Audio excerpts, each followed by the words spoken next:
At 55 years old, I thought I'd seen it all, until the day my legacy was reduced to a line item on someone else's spreadsheet.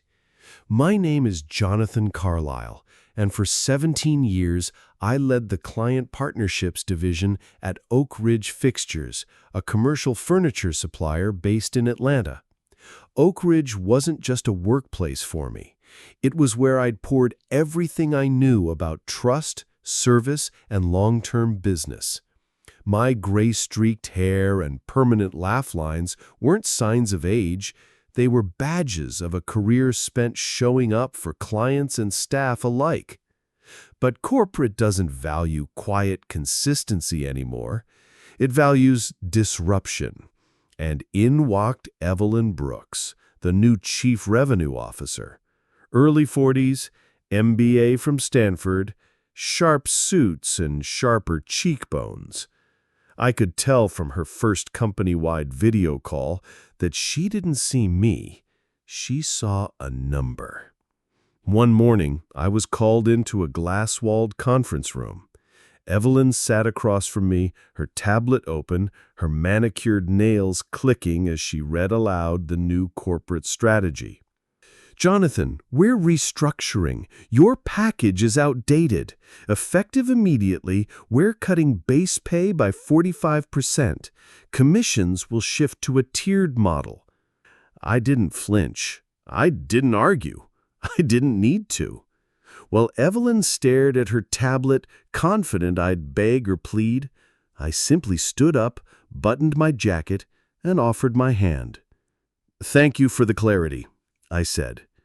She paused, clearly not expecting that, and I walked out of the room, leaving behind 17 years of dedication as quietly as I had built it. What Evelyn Brooks didn't understand, and what Oak Ridge's leadership forgot, was this. I wasn't just another sales VP. I was the person behind $14 million in client accounts. Accounts tied to my name, my promises, my Saturday night phone calls when a shipment ran late. Oak Ridge thought they owned that trust. They didn't. I did. As I carried a single cardboard box to my car, just my daughter's graduation photos, an engraved pen from a loyal client, and a few framed certificates, I didn't feel anger. I felt focus. If they wanted to replace loyalty with algorithms, so be it. But the market doesn't forget who solves its problems. That's the lesson Evelyn Brooks was about to learn the hard way. 2 weeks after I walked out of Oak Ridge Fixtures, I sat in my kitchen with a cup of black coffee, staring at the quiet street outside. The early Atlanta sun glinted off neighbors' car windshields. My wife was already at work. My phone had been mostly silent until that morning. Roger Lynn's name flashed across the screen. Roger wasn't just a client. He was the head of procurement at Carter Builders, one of Oak Ridge's largest accounts, someone I'd worked with for over a decade. I answered immediately. "John, what's going on over there?" Roger's voice was tight with frustration. "Evelyn's been calling. Says she's restructuring our account. Wants to assign us to some junior rep who doesn't even know what quarter-sawn oak looks like." I leaned against the counter, heart steady. "I'm no longer with Oak Ridge, Roger." There was a pause. "You serious?" I explained as simply as I could how they'd restructured, cut my pay, and pushed me out without a second thought. Roger let out a low whistle. "Unbelievable," he said. "You were half the reason we stayed loyal to Oak Ridge. It wasn't about price. It was about knowing if I called at midnight, you'd answer." That right there was the truth Evelyn never understood. Oak Ridge thought they could replace me with a system, a CRM dashboard, or an automated pricing model. But this business wasn't about spreadsheets. It was about knowing Roger's son's name, remembering that Carter Builders preferred solid maple over engineered panels even if it cost more. By the end of the day, I'd gotten 3 more calls like Roger's. One from Grace at Fulton Interiors, another from Marcus at Trident Construction, all telling the same story. Evelyn's new policies were driving them away. Automated emails, price hikes without warning, reps who didn't know the difference between a finishing coat and a primer. Sitting at my desk that night, I pulled out my laptop. Years ago, I'd been careful to keep copies of my personal contact lists, not for sales, but because those relationships mattered to me beyond business. I wasn't planning revenge. I was planning survival. Before sending a single email, I checked my non-compete clause. 6 months, specific only to millwork products. Nothing restricted me from consulting, project management, or supply chain advisory. That's when the idea clicked. I didn't need to sell fixtures. I could advise the very clients Oak Ridge was neglecting, help them source better vendors, negotiate contracts, even manage their own purchasing departments. There were no limits to that. The next day, I met my old CFO, Thomas, for coffee. We hadn't spoken much since I left, but his quiet loyalty had always been there. "They think the division will hold without you," Thomas said, glancing around the cafe. "Vanessa's already missed 2 sales projections. The board is nervous, but they won't admit it." I nodded slowly. "Thomas, do me a favor. Don't burn bridges. But when the time comes, if Oak Ridge needs help fixing what's about to break, let him know I'm available on my terms." He smiled faintly, understanding. "I'll keep that in mind." Over the next few weeks, I laid the groundwork for Carlisle Advisory Group. Quietly. No flash, no social media posts, just word of mouth through the same relationships I'd spent 17 years building. My phone kept buzzing, my inbox filled. Oak Ridge hadn't fired me. They'd set me free, and they hadn't even realized what that would cost them. By the second week after leaving Oak Ridge, the silence wasn't peaceful anymore. It became something sharper, something that felt like walking through a house you'd built yourself, only now all the furniture was gone. Evelyn hadn't just fired me, she'd gutted the whole room. That feeling didn't turn to rage until I got the call from Thomas. "Caleb," he said, his voice low and urgent, like he was breaking some sort of oath, "Evelyn's been talking to compliance. They're auditing all your past expense reports."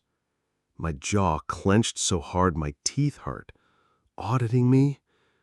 "She's telling the board you padded numbers, travel expenses, entertaining clients, trying to say you were overbilling for years." It wasn't just about pushing me out. It was about erasing my name from the company entirely. After I hung up, I sat there staring at the same desk I'd used for 15 years. I still had the same pen set, the same calculator. All of it meant nothing now. That night, I pulled out my old notebook where I'd kept contacts and personal notes. Names, birthdays, favorite bourbons, golf handicaps. It wasn't Oak Ridge's property. It was mine. Built over dinners, late calls, deals sealed with handshakes rather than signatures. That's when I remembered Marcus Eastwell. Years back, I'd helped their family set up their own millwork operation. A tiny player compared to Oak Ridge, but smart, strategic, the kind of man who valued loyalty over flash. I sent him a text. Less than 10 words. "Need to talk. Time sensitive." He called me within 10 minutes. "Caleb, I've been hearing things," Marcus said. "What's going on?" I didn't waste time sugarcoating it. "Evelyn's pushing me out. Already done, really. And now she's trying to burn my name out of the place." Silence for a beat. Then Marcus said quietly, "I always figured that company didn't deserve you. Come meet me tomorrow." That's how it started. By the end of the week, I had an offer letter from Eastwell Group in hand. Not some middle manager role, executive partner. Build my own division, full control. And best of all, no corporate suits breathing down my neck. But I wasn't stupid. I had a non-compete. I sat down with my lawyer, laid everything out. 6 months, no direct millwork sales, but nothing about consulting, nothing about other products, and absolutely nothing about client relationships. I accepted Eastwell's offer on a Friday. By Monday morning, I was in their office, a smaller setup than I was used to, sure, but the energy felt right.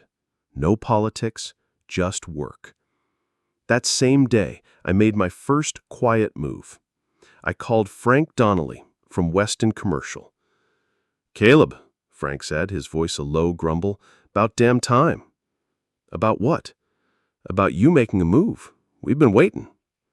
I didn't have to explain. Frank had already figured it out. "Where are you now?" he asked. "I'm with Eastwell Group." There was a pause, then Frank let out a quiet laugh. "Good. I'll get my team to send over a purchase order by end of week." That's when the fire in my gut really caught flame. One client wasn't an accident. 2 clients wasn't luck. By the end of my second week, I'd fielded calls from 4 more. Each conversation was the same. "Caleb, we don't like the new team. Caleb, they raised our prices. Caleb, it's not the same without you." I wasn't chasing them. They were finding me. And that made it even sweeter. The real confirmation came on the 3rd Monday. Thomas called again. I could hear wind on his end like he was walking outside. "Evelyn's knows," he said simply. "She's freaking out." "About what?" "She's already lost Weston and McAllen. The board's asking questions." That night, I didn't drink bourbon. I didn't celebrate yet. I sat on my porch, looking out at the Austin skyline, and realized this wasn't just business anymore. This was about respect. Oak Ridge had forgotten who really kept them afloat. Evelyn saw spreadsheets. I saw relationships. 15 years of solving problems for people who trusted me, not a number on a slide deck. 2 days later, I got a certified letter from Oak Ridge's legal team, standard cease and desist language, threats about my non-compete. I handed it straight to my lawyer, who smiled after reading it. He said, "They're bluffing. They know they don't have grounds, but they're scared." That's the word I liked best. Scared. By the end of my first month at Eastwell, we'd brought in over $3.7 million in new business. And we were just getting started. What Evelyn had written off as outdated, that was the very thing now driving Eastwell's rise. They wouldn't realize it until it was too late. By the 4th month into my new position at Eastwell Group, I wasn't counting contracts anymore. I was counting wins. It wasn't loud, no big announcements, just steady, deliberate moves. 5 of my top clients had quietly signed exclusivity agreements with Eastwell. Not because I'd asked, because they asked me. The first was Weston Commercial. Frank's team signed a 2-year deal, complete supply and service. Then McAllen Properties, then Northwell Construction, one after another. All companies I'd spent years building trust with. That's when the real calls started. Oak Ridge's legal department sent me a formal notice. Vanessa's name was still on the signature block.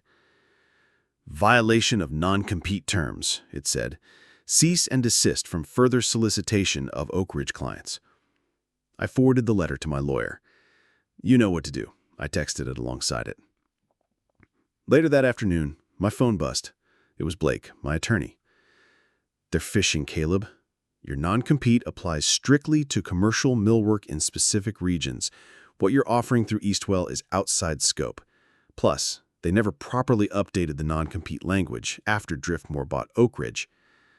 That last part made me smile. Vanessa and her Harvard MBA had overlooked something that basic. Blake continued, "You're clear. I'll file the response." With that weight lifted, I doubled down. We didn't just copy Oak Ridge's offerings, we expanded. I hired 2 specialists, one in architectural design consultations, another in on-site installation support, things Oak Ridge had always said were not in the budget. By week 12, our growth wasn't a rumor. It was fact. One afternoon, Daniel, Eastwell CEO, called me into his office. "Caleb, we've got something." He pulled up a spreadsheet, side-by-side financials. Eastwell's commercial division, plus 27% revenue in the last quarter. Oak Ridge's, minus 19. They just had their quarterly earnings call, Daniel added. Market took a dive right after. I raised an eyebrow. That fast? Word gets around. Turns out you were carrying more weight over there than even you realized. That part hit a little different. For years, Oak Ridge had made me feel like just another cog. 15 years of loyalty. 15 years of steady numbers. And now watching them stumble while we climbed, there was a quiet, solid satisfaction in that. 2 weeks later, I got a message from Thomas. Evelyn is out. That's all it said, but I knew what it meant. I wasn't surprised. Her strategy was all flash, no foundation. Raising prices, cutting service, ignoring relationships. It only worked on a spreadsheet. Later that same night, I found myself sitting on my back porch with a glass of bourbon. Same brand as always. Same 2 fingers in the glass. But this time, it tasted different. Lighter. Because it wasn't just about beating Oak Ridge. It was about building something better. Something mine. By month 5, Eastwell's board approved an expansion budget for my division. More staff, dedicated marketing, and a formal title change. Executive Vice President of Strategic Growth. The next morning, I stood in front of my new team. 6 account managers, 2 service specialists, and a dedicated support staff. Some of them fresh hires, some I'd poached quietly from Oak Ridge over the months. I started the meeting the same way Oliver used to start them back in the early days. I said, "Let's remember something. This isn't about contracts. It's not about price sheets or product specs. It's about people. You don't win by being the cheapest. You win by being the most trusted." And trust was something Oak Ridge had thrown away, like it didn't matter. That same week, industry publications picked up on the story. Oak Ridge Woodworks faces major client losses after leadership reshuffle. My name wasn't in the headline, but it was in the second paragraph. One night, as I was leaving the office late, my phone buzzed with an unfamiliar number. I almost ignored it, but something told me to answer. It was Gabriella. "Caleb," she said. Her voice was smaller than I remembered her. There was a long pause before I said anything. "Gabriella, why now?" "I made a mistake," she admitted. "Evelyn promised me everything, but it's chaos here now. Clients are leaving. Morale is shot. I didn't gloat. I didn't rub it in. That wasn't my style. Instead, I said, 'Send me your resume. I'll take a look.' Because even in this business,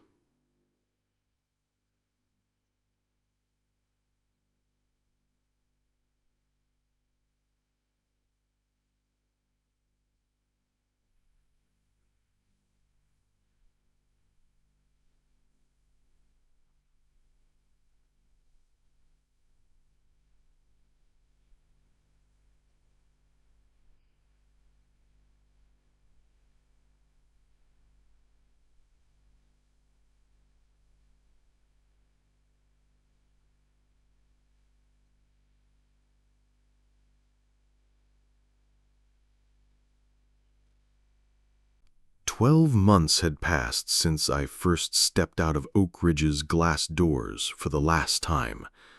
By now, the numbers spoke louder than any introduction could. Eastwell's Strategic Growth Division, the one I'd built from scratch, was projected to close the fiscal year at $24 million in new business revenue. Not only had we surpassed internal targets, but for the first time, industry publications were ranking Eastwell above Oak Ridge in client retention and satisfaction.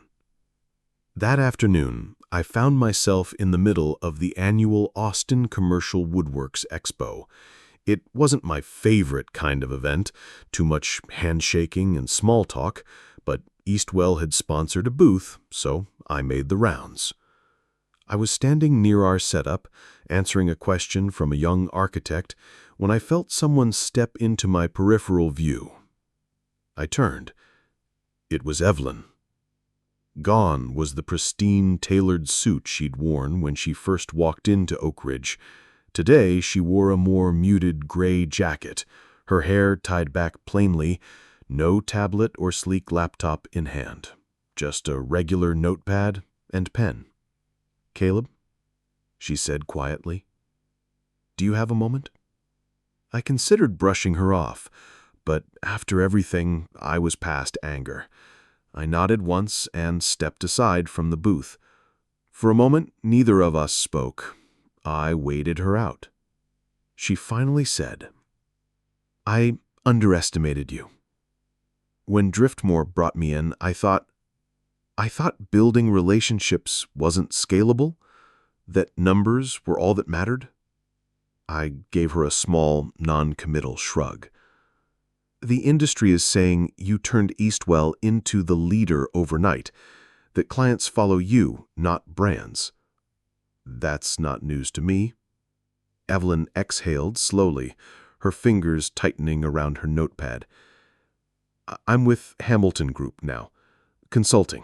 We help companies like Oak Ridge after market contractions. That's one way to put it." She smiled, thin, resigned. "You were right, and I didn't see it until it was too late." I didn't say anything else. Some lessons can't be taught in boardrooms or spreadsheets. They have to be felt. A few minutes later, after Evelyn walked away, I returned to our booth. One of my account managers handed me a stack of signed agreements from 2 mid-size firms we'd been courting. I reviewed them, signed off, and handed them back. Later that evening, I met Daniel and the executive team for dinner. We weren't celebrating contracts tonight. We were talking long-term strategy, expansion into other regions, new product lines, full autonomy for my division. Before dessert, Daniel raised his glass.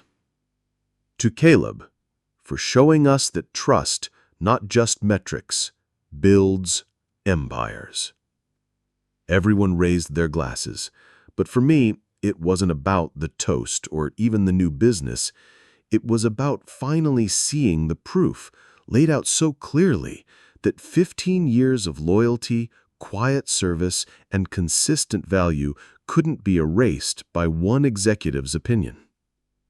Back at my office the next morning, I sat down, flipping through emails, when a message caught my eye.